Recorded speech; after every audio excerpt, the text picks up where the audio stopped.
Today, it is my honor to introduce you to a very special individual, one whom I'm honored to count on as both a colleague and as a friend. Michelle Dennedy is the Vice President and Chief Privacy Officer at Cisco, where she works to raise awareness and create tools that promote privacy, quality, respect, trust, and asset-level possibilities for data. Michelle is a visionary in both the privacy profession and the information technology industry. She is the founder of the Dennedy project, changing how people think about information and data, and the author of the Privacy Engineers Manifesto. Michelle has been a guest speaker for the INI's Lean In series, as well as the 25th anniversary panel talks.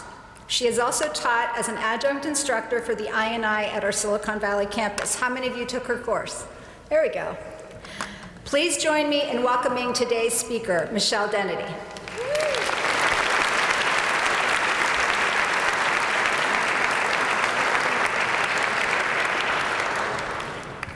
I may be a visionary in my introduction, but I am a visionary no more in reality. So thank you, first of all, Dr. Saminas, Dina, or as my kids like to call her, Dr. Dina Dean, fellow members of the faculty, proud parents, and above all, graduates. The first thing I'd like to say is thank you so much for this extraordinary honor for me to stand before you on this really important day in your lives. Congratulations. You've made it to graduation from INI at Carnegie Mellon, one of the finest centers of learning in the galaxy. We can say that. We only have a Mars rover in one place. You're accomplished and you're blessed. This happy day for which you have worked so hard is certainly the culmination of many hard years of work and dedication and study and missed parties and all sorts of things you'll make up for this evening. But it's also not an ending, but the beginning of a wild and grand adventure. When thinking about what to say to you today, and anyone, and particularly my classes, this is the first time I've ever actually written down, that's how important I think you guys are. I asked myself what I wish I had known at one of my graduations and what I've learned since then. And I also wonder what I could have done or would have done to change direction in my own journey, or what I would redo just for fun. And I found too many of those stories for one speech in one day.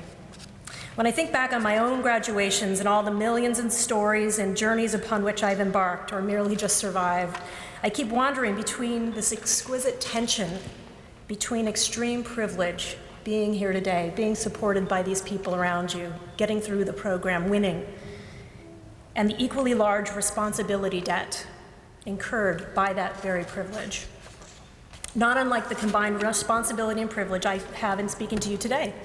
I feel like my primary responsibility is to entertain you for as brief moment as possible, leave you with a thought or two to consider, to take along with your journeys ahead, and most importantly, quickly shut up so you can get down to the real business of celebrating with family and friends. Today you stand at one of life's great crossroads, whether you recognize it in this moment or not. You have so many choices still ahead to make, and your path will be to find clarity where there's cloudiness and clouds, ethics and certainty in a very uncertain future. You will encounter globalization. I think we're encountering it in this very room, and perhaps interspace travel in the best kinds of ways. And any of you who wants to do the jetpack, I've been waiting for decades, so please, I invite you. As I stand here trying to be witty and failing desperately at brevity, I look out into this room and all I can imagine is a brilliant, kaleidoscopic future of possibility for you. Before you stands a world bursting with opportunity, unrest, and accelerated evolution of all that is best and worst in us.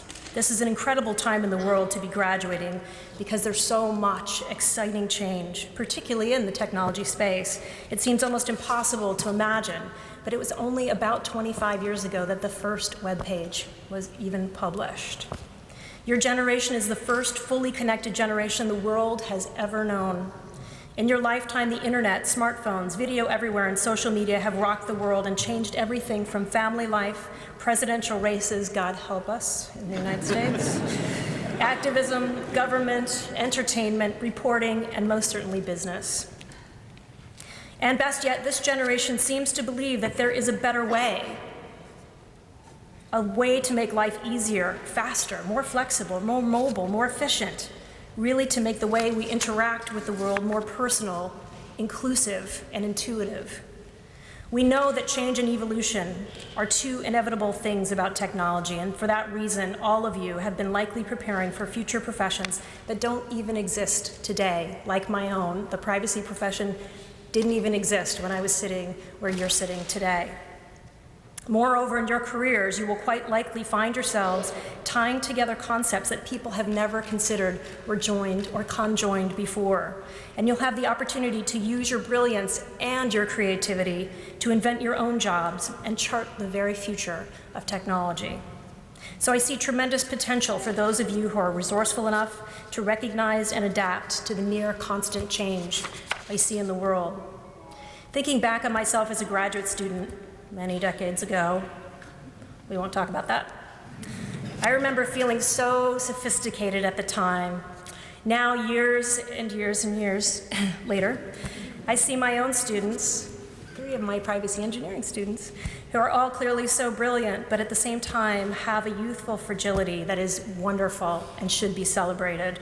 As you advance in your careers, I encourage you, please hold on to that quality. Try not to lose that wonderful openness that you have today. I know for myself that I feel the happiest when I get in touch with that feeling of lightness, even after all these years slugging it out in the corporate world. You're all bright and talented students. You'll probably hear that many, many more times today and many more times in your reviews in the future by future bosses and spouses and friends, and certainly your moms and dads.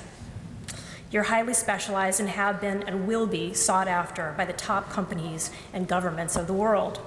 Now, with your degrees in hands, about to step into the working world, you're faced with a whole different context of life that will include new relationships, potentially parenthood, and life.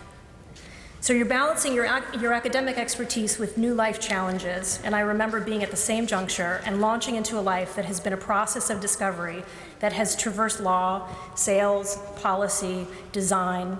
I've created 2 daughters and started and ended a 20-year marriage. It certainly hasn't been linear, it hasn't all been fun, but our lives are strung together like so many discrete lines of code. Some are mundane and purely functional, some turn out to be bugs or vulnerabilities, and some sort of miraculous. We kind of did it by accident, it turned into something beautiful. Respect them all, live them all, love them all, even the bad stuff. One of the most proud moments and terrifying ones, other than this commencement address, Dr. Dina, accepting Dean Dina's kind offer to teach the Privacy Engineering Manifesto for the first time anywhere. And I love seeing my students' faces here today, and I thank you for giving us your trust in that course. I taught that class along with my business partner and my father. So this is going to get hard. But today there's someone really important missing from that inaugural class. My mother, Norma Jean Finneran, attended many of our classes in person, embarrassing the heck out of me, and suffered through all of our class preparations and book authoring and curating. She died very suddenly, less than 2 weeks ago, on April 28th, 2016. That bit of personally identifiable information is literally being etched in stone as we meet today. That woman gave me life, gave me headaches, and completely trashed the speech for me, which was going to continue more about technology and things that don't really matter that much. So thanks, Mom, for helping me with my homework one more time. I wanted to tell you to stay curious, to force humility even as you excel and others laud your many obvious talents. You have that invincibility cloak that tatters only with age, that gorgeous hubris of youth that no old lady's words can truly penetrate. I wanted to tell you to respect your craft and always include the gifts from others that you may not have yourself. Some of these talents may seem shallow compared to your own at first blush. I mean, come on, you have advanced degrees from one of the best universities in the universe. Who can tell you anything you don't already know? I went so far as to want to tell you to read more law and poetry and experience more fine arts and watch children at play to gather specifications and requirements for your privacy engineered and ethics engineered works. But all that truly great, mind you, advice went out the window like the blue screen of death when my dad called to say, "Mom fell down today." She opened her eyes, took a deep breath, slid to the floor in my arms, and she didn't make it. He told me she died with a peaceful smile on her lovely face, my face, this face. So what does all this have to do with you today other than a giant buzzkill? This. My mother was valedictorian of her high school and of her college, this is her college ring, was admitted to practice in law in several states and at the US Supreme Court. She was the eldest of 9, the parent of 4, and the grandmother of 4. We can process this information. We can share this information. We can document it, encrypt it, prevent others from accessing it, and even pound it into a block of granite. But what's missing? What's missing in the personally identifiable information that we so often process across networks is her bravery, her work ethic, her determination to lift us from extremely humble beginnings and force upon all who would listen and many who would not, her belief in me and all who came to know her. She taught me bravery, she taught me courage, she taught me compassion. She taught me that every life, no matter how long or brief, has a finite runtime, but infinite possibilities for lasting impact. And most of all, she taught me to be kind. You will walk out of this room and it will only take a moment. You will dive headlong into the next stage of life and careers and a billion different distractions. But I ask you every now and again to think about Norma Jean Finneran as a symbol for all the humans with whom we share this globe for a mere moment. What would it take for you to remain humble? What would it take for you to remain open to that youthful fire that's in you today? What would it take for you to share your gifts, your many, many gifts, with a world of Norma Jeans, most of whom you'll never get to meet, but you might sense in her love, in her dreams, in her care for you, whether you met her or not, or the billions of others that are just like her, and many of you who are in the audience loving your children and colleagues and friends today. In the world of technology, these very human concepts are pivotal to your success. Do not assume that the known or habitual is always right. Learn from the past and keep things that work, but always keep moving forward. Don't assume technology or the world or countries or even your inner circle of friends will always look the same way they do today. The revolutionary transformations we see happening now are because someone questioned assumptions and then created the replacements that are turning industries upside down and driving new, unprecedented levels of success. So I think it's important to cultivate what the Buddhists call the beginner's mind, which is the ability to keep your mind fresh and awake to many different types of possibilities. The beginner's mind is different from the mind we often bring to habitual activities or habitual ways of thinking or responding. It's a matter of asking, how can I be a beginner in each moment, even in situations where things have always gone this way, or maybe things are going terribly wrong. And please don't forget Norma Jean. How can we bring our powerful humanity into our creative endeavors in the way we imagine, we build, architect, or run things? And whatever your next step, I encourage you to hold on to your beginner's mind and grab onto and hold on to an attitude of openness, eagerness, lack of preconceptions to your career, and more importantly, to your life. Similarly, in an era of blindingly rapid technological change, it is simple human empathy that could be the most crucial business survival skill of all. And I think it takes empathy to be successful leaders and team members. This awareness of empathy has really been the connective glue from the beginning of my career when I started out in robotics and worked with a handicapped population of school children, and has brought me to where I am today, working in an organization called Security and Trust as the Chief Privacy Officer for Cisco Systems. Here it is once again that special mix of trust and vulnerability that so closely relates to the principles of security and privacy. The truth is, what every technologist will tell you is that technology is fragile. It's as fragile as language. Indeed, technology is a language because it's written by humans for humans. It's imperfect and it's vulnerable, but at the same time, we trust it to propel ourselves into the future anyway. We feel like we can cure cancer by sharing information. We feel like global warming is something we can actually do something about despite numbers being stacked so desperately against our planet. There's so much that seems impossible. The entire industry of healthcare is fighting the ultimate, knowingly losing battle. We all will die. There's that buzzkill again.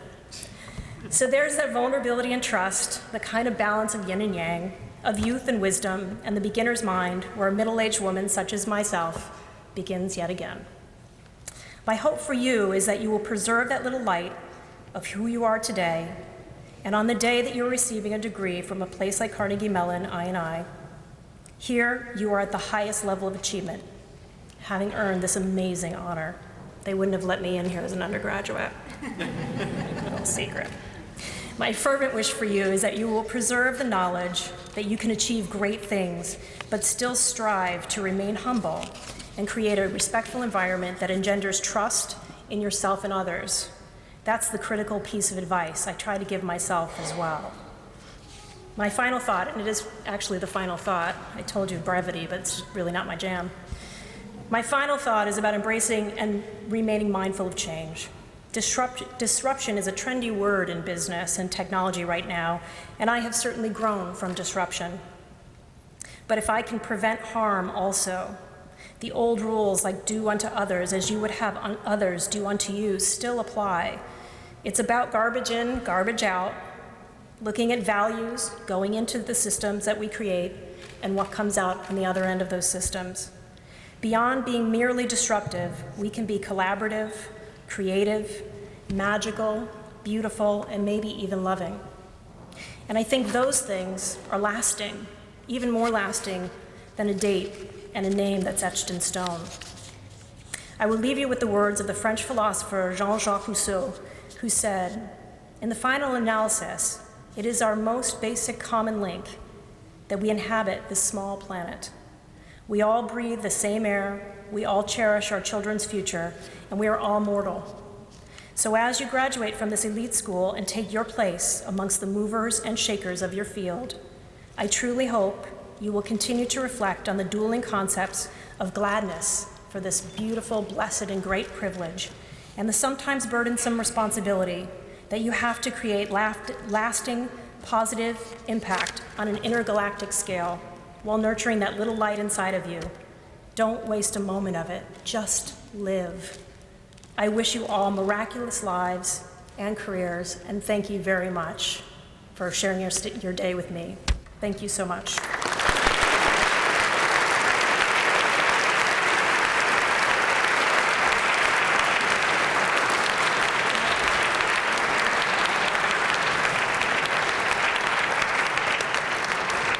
On behalf of the I&I, I'd like to give you a memento of today's event.